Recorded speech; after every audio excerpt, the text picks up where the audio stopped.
Microeconomic data focuses on the smaller individual agents that make up the larger macro picture, such as households or businesses.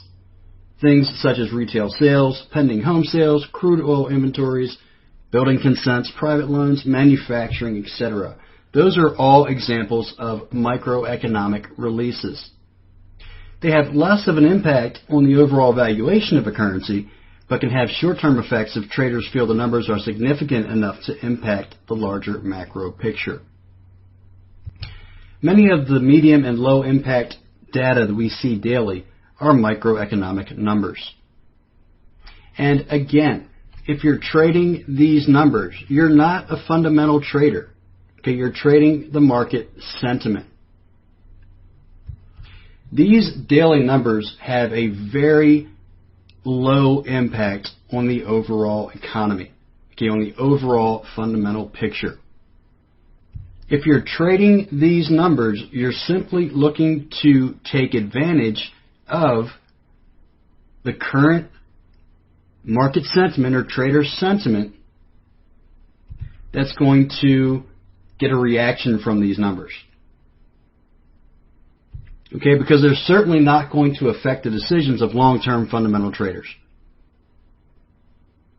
And the market will react differently depending on what the current focus is.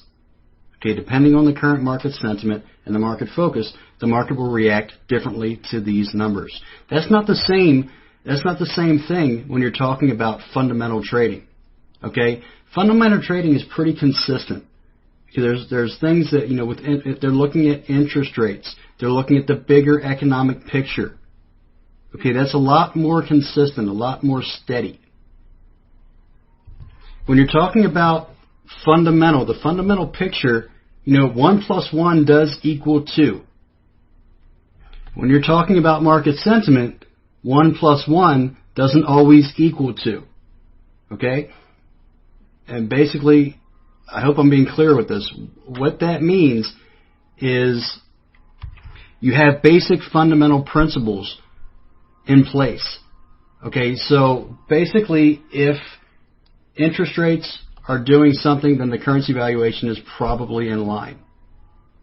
If the overall economy is strong, the currency is doing well.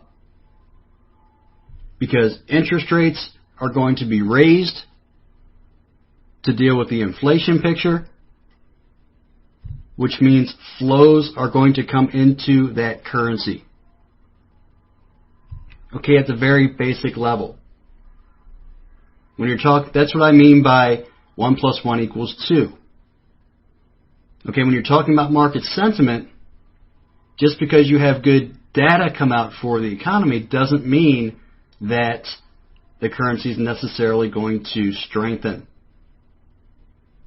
There's a lot more factors that come into play. Okay, so anyway, I digress. Microeconomics focus on smaller individual agents that make up the larger macro picture. Let's go ahead and move on to interest rates.